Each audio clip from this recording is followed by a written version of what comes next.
Assalamualaikum warahmatullahi wabarakatuh. Dalam kesempatan spesial ini, Huza TV kebetulan menawarkan sebuah khazanah baru, bukan khazanah, hidangan baru berupa bedah buku. Duduk bersama kita sekarang Ustadz Husain bin Muhammad Al-Kaf yang baru saja merilis bukunya yang terbaru berjudul Ahlul Bait alaihissalam, Mazhab dan Tareqah. Untuk apa yang terkandung dalam buku ini, bagaimana buku ini menjelaskan tentang Ahlul Bait dan peran-perannya dan posisi Ahlul Bait di tengah kita semua, dan memberikan satu sudut pandang yang mungkin boleh dibilang baru untuk kebanyakan orang berkenaan dengan Ahlul Bait Nabi, akan kita gali lebih dalam lagi bersama sang penulis langsung dalam acara bedah buku ini. Assalamualaikum Ustadz Husain, apa kabar? Waalaikumsalam, alhamdulillah sehat walafiat. Bagaimana Muhammad, sehat insyaallah? Alhamdulillah, kita semua hadir dalam keadaan yang paling baik insyaallah. Insyaallah. Mau kita boleh izin untuk langsung kita mulai? Silakan dengan senang hati. Boleh sedikit diceritakan dulu nggak soal latar belakang kenapa antum buat buku ini? Iya. Bismillahirrahmanirrahim. Sebenarnya ya, tema-tema yang dibahas dalam buku saya ini sesungguhnya bukan tema-tema yang baru. Tetapi saya mencoba untuk mensajikannya dengan metodologi yang baru. Apa yang melatar belakangi saya menulis buku ini? Ya. Pertama adalah saya ingin menjelaskan bahwasanya Islam yang dibawa oleh Nabi Muhammad dan lalu dilanjutkan oleh Ahlul Bait itu benar-benar Islam yang komprehensif, yang lengkap. Tidak ada pemilahan-pemilahan. Ya. Mengapa saya bilang demikian? Karena ada sebagian kalangan beranggapan atau berasumsi bahwasanya ajaran Islam versi Ahlul Bait itu tidak lengkap. Contohnya, tentang masalah kita tidak mengenal di kalangan Syiah atau pengikut Ahlul Bait apa yang dikenal dengan istilah thariqah. Thariqah adalah satu diksi yang lazim dikenal di kalangan kaum sufi atau tasawuf. Apakah ada thariqah dalam Syiah?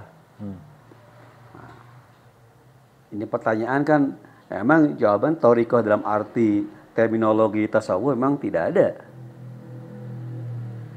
Tetapi tidak berarti ajaran Syiah tidak mengandung, kalau saya katakan, nilai-nilai thariqah. Ada itu, tapi tidak dengan istilah thariqah. Nah, ini salah satu yang melatar belakangi penulisan buku ini. Juga masalah madhab. Ya, ada madhab fikih, ada madhab teologis. Ternyata dalam Syiah pun juga ada madhab teologis. Artinya ajaran yang berkaitan dengan ketuhanan, dengan hari akhirat, dengan takdir, dan lain sebagainya. Kalau fikih ya jelas sekali lah ya. Nah, saya ingin menjelaskan bahwasanya ajaran Islam versi Ahlul Bait, atau katakanlah lebih tegas lagi, Islam Syiah, supaya kita bicara terbuka apa adanya, ya, itu lengkap, artinya tidak kurang, itulah. Itu hal-hal yang melatar belakangi saya untuk menulis buku ini. Kalau gitu sebagai penulis, apa Ustadz Husain bisa, maksudnya gini, karena tadi kan salah satu hal yang paling ditekanin sama antum soal masalah kelengkapan dalam ajaran Ahlul Bait ini, bahwa ajaran Ahlul Bait ini tidak kurang daripada sudut pandang Islam yang lain, daripada mazhab Islam yang lain. Begitupun juga soal mazhab. Tapi apakah buku ini apa boleh dikatakan bahwa buku ini menjelaskan secara umum ataupun secara spesifik tentang semua komponen yang ada di dalam ajaran Islam versi Ahlul Bait, apa fokus di dua saja? Ya, Saya tidak berani mengatakan bahwa saya menjelaskan semua seluk-beluk ajaran Ahlul Bait. Tidak. Jelas tidak mungkin cukup dalam satu buku. Oke. Ya kan? Tapi saya ingin menjelaskan bahwa secara global bahwa saya katakan bahwa manusia ini, saya berangkat dari gini, dari kebutuhan manusia. Manusia ini dalam diri manusia ada 3 unsur. Ada akal, ada hati, ada raga. Ya kan? Nah, sebagai agama yang lengkap, maka harus memenuhi kebutuhan tersebut. Kebutuhan logika, rasional, kebutuhan hati, ya, dan kebutuhan fisik atau raga. Nah, itu ternyata saya dapatkan dalam Islam, khususnya Islam Syiah atau Islam versi Ahlul Bait, itu memenuhi 3 kebutuhan tersebut. Misalnya tentang masalah logika, masalah akal, itu tentu ada hal-hal yang harus diterima oleh akal, itu berkaitan dengan ma'rifatullah. Tentang wujud Tuhan, tentang sifat-sifat Tuhan, dan lain sebagainya. Bahkan tentang hari akhirat, itu harus diyakini oleh seorang Syiah dengan argumentasi rasional, bukan tekstual. Meskipun rincian-rinciannya neraka suka itu adalah tekstual, tapi bahwa ada kehidupan setelah kematian itu harus dibuktikan secara rasional. Itu kebutuhan akal. Nah, juga termasuk ketika kita mengenal Tuhan lewat pendekatan rasional, lalu bagaimana kita berinteraksi, berkomunikasi dengan Tuhan. Nah, kita ada ma'rifah wasilah, mengenal perantara. Nah, siapa itu perantara itu? Itu orang-orang yang sudah mengenal Tuhan dengan baik. Nah, itu Nabi dan para imam Ahlul Bait. Gitu. Ada lagi, supaya sampai kepada Tuhan, apa jalan yang harus ditempuh? Nah, itu agama Islam. Jadi Tuhan sebagai awal pencipta, sebagai awal dari wujud pencipta dan akhir perjalanan. Nah, jalan yang bisa menghantarkan kepada Tuhan adalah agama Islam. Lalu siapa yang akan membimbing, menuntun kita atau wasilah agar kita sampai kepada Tuhan dengan benar, tidak salah? Ya orang-orang yang sampai pada Allah Ta'ala, yaitu Nabi dan para imam. Itu kebutuhan akal. Juga hati, yaitu misalnya akhlak, karakter, sabar, setia, cinta, benci. Karena manusia punya benci, punya cinta. Sifat manusia kan, benci, cinta itu kan. Itu bagaimana cinta kepada siapa kita cinta, benci pada siapa. Sedih, galau, bahagia, itu perbuatan hati. Nah, Islam pun juga memenuhi ruang hati itu dengan istilah ilmu akhlak. Nah, kita bahas masalah akhlak. Lalu kita pun juga punya kehidupan dunia, punya raga, punya tangan. Kita berinteraksi dengan manusia dengan tangan. Nah, itu kita sebut dengan istilah fikih. Hubungan kita dengan Tuhan, dengan fisik bagaimana. Kita bersosial, kita punya. Nah, itu ajaran Islam. Nah, saya contohkan tidak semua sidang ini. Masalah pernikahan, karena hubungan manusia dengan uang, perdagangan, dengan jasa adalah ijarah. Ini hanya saya bikin simple aja. Juga masalah ibadah, juga sholat, puasa, saya tidak bicara masalah fikih. Tata cara sholat, tata cara enggak, tapi hanya Islam itu bicara masalah zakat, sholat, puasa, dan lain sebagainya. Itu 3 unsur yang saya susun itu sesuai dengan kebutuhan manusia, akal, hati, dan fisik.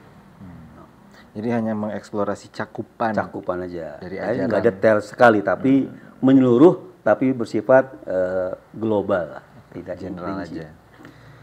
Oke, mungkin kita bisa sedikit lebih masuk ke dalam pembahasan bukunya sekarang. Karena judul terbesar dari buku ini adalah Ahlul Bait. Ya.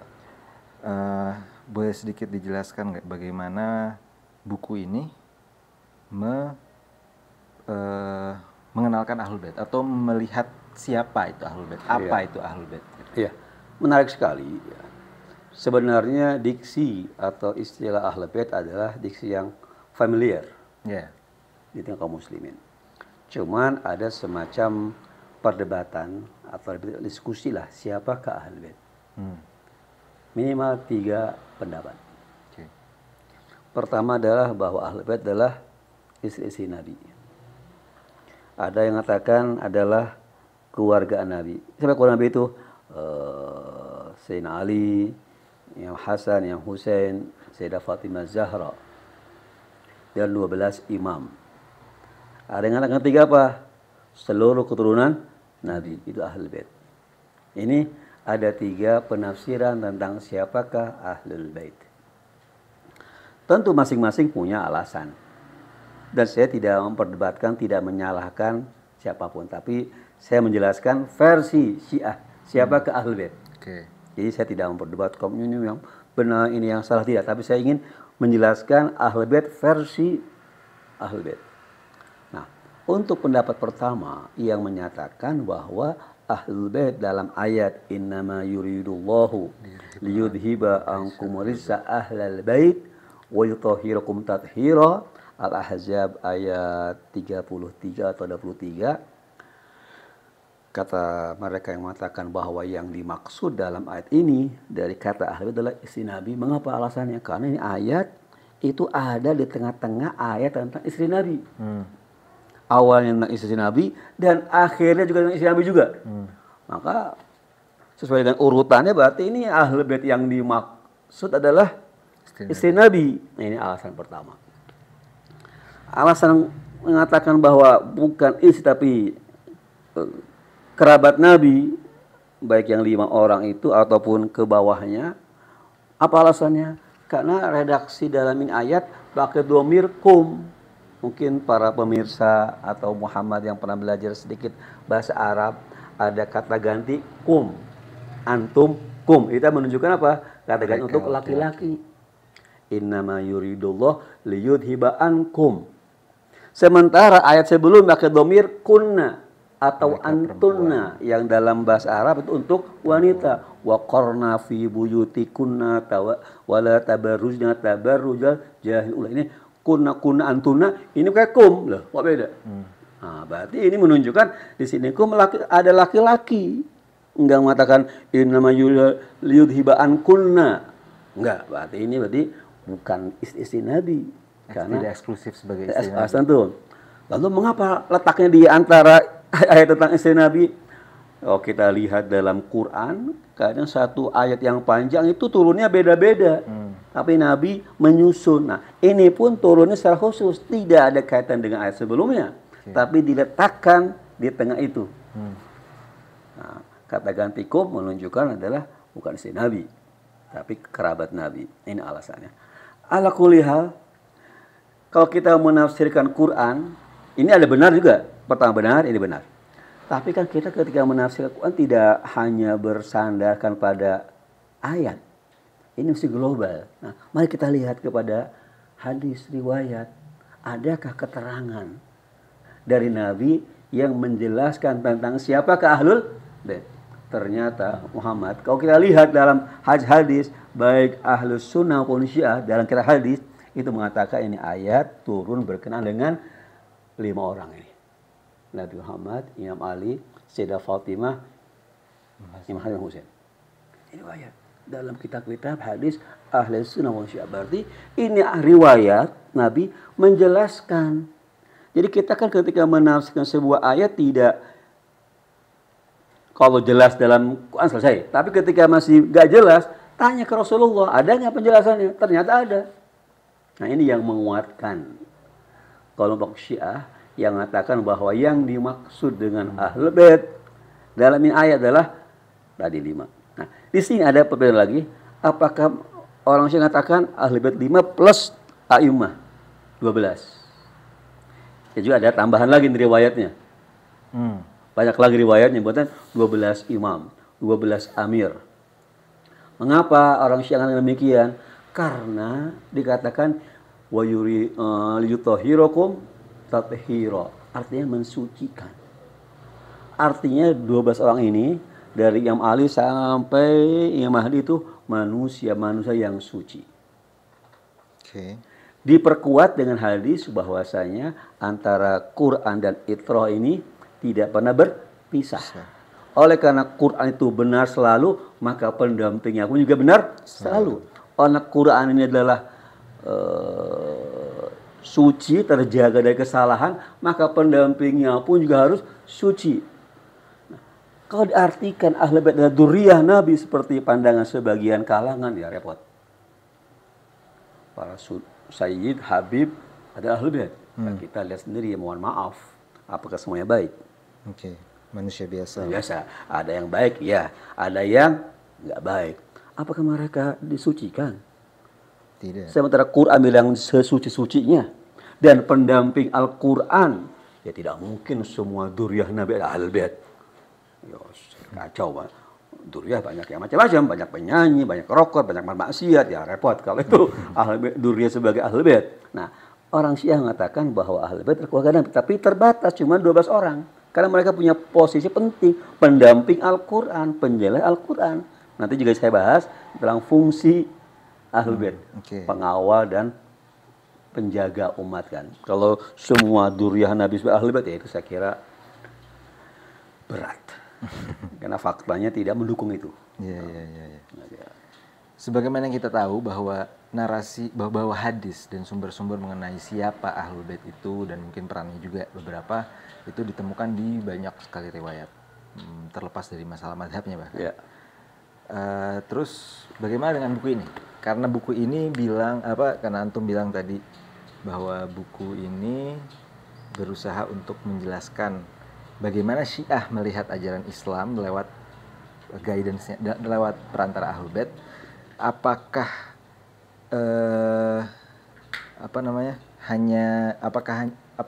bagaimana dengan sumber-sumber yang Anda pakai di sini? Iya. Apakah hanya mengambil sumber Syiah saja atau semuanya dipakai juga? Dan kenapa harus menggunakan semuanya atau tidak?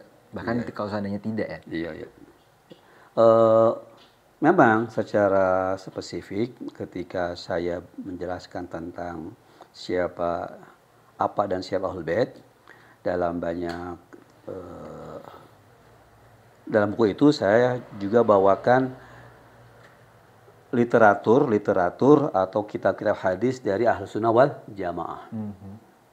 Kenapa? Ya karena jadi begini, ibaratnya saya ini memulai untuk menjelaskan Ahlul Bait itu sebuah bangunan dulu. Ada di bangunan ini luar biasa, baik, benar. Apa dasarnya? Ya, ada dalam kitab-kitab kaum muslimin yang lainnya. Ini Ahlul Bait itu ada ini dari dalam kitab-kitab Ahlus Sunnah wal Jamaah. Tapi setelah masuk ke Ahlul Bait, ya tidak lagi perlu menggunakan kitab-kitab Ahlus Sunnah wal Jamaah. Jadi saya mengutip riwayat-riwayat dari luar Syiah berkenaan dengan Ahlul Bait itu dalam rangka mengenalkan keluar bahwa Ahlul Bait itu sesuatu yang familiar. Oke. Di tengah kaum muslimin Sunni Syiah. Nah, setelah masuk ke Ahlul Bait ya tidak mengutip dari kitab-kitab Ahlus Sunnah wal Jamaah lagi, misalnya salat, puasa, akhlak ya tidak perlu, tapi ke internal kan. Tapi sebelum masuk kan harus menjelaskan dulu. Oke. Hal yang wajar gitu kan. Nah, itu. Jadi saya mengutip kitab-kitab hadis Sunni dalam rangka mengenalkan Ahlul Bait itu adalah sosok yang familiar, bukan benda baru. Produk orang Syiah bukan, itu sudah ada dalam Quran dan hadis Sunni, bukan hal yang baru. Nah, saya jelas ada dalam kitab-kitab kalian Syiah Ahlul Bait itu. Nah, setelah tahu Syiah ya Ahlul Bait saya sudah tidak lagi saya kutip kitab-kitab hadis Sunni lagi, kan sudah masuk di dalam rumah, ya tidak perlu lagi itu. Kayak gitu kira-kira kalau saya contohkan. Oh, berarti setidaknya orang yang membaca buku ini khususnya bagi orang yang tidak mengenal Ahlul Bait sebelumnya, yang notabene kemungkinan besar adalah dari kalangan Sunni, tidak akan seberapa bukan kaget, ya masih cukup familiar lah dengan mengingatkan aja isinya ya. Oke. Mungkin untuk terima kasih untuk penjelasannya berkenaan dengan penjelasan buku ini terhadap tema besar Ahlul Baitnya, soal siapa Ahlul Bait, fungsinya di dalam ini. Mungkin berarti buku ini secara mendalam mengkaji dalil-dalil setidaknya dan juga struktur pemikiran orang Syiah dalam melihat siapa itu Ahlul Bait, Iya. yang menentukan siapa yang tergolong dalam Iya. Ahlul Bait dan siapa yang harus mereka ikuti ya. Oke. Mungkin kita akan lanjut ke segmen selanjutnya untuk membahas tentang pilar dan ajaran Ahlul Bait lebih dalam lagi. Untuk segmen pertama, episode pertama ini kita sudahi dulu. Dan bagi penonton yang mungkin penasaran dengan buku ini, bisa didapatkan lewat kontak person yang mungkin ada yang akan diletakkan di deskripsi kali ya. Akan kita taruh di deskripsi semuanya untuk dapat buku ini. Ya, terima kasih. Assalamualaikum warahmatullahi wabarakatuh. Waalaikumsalam.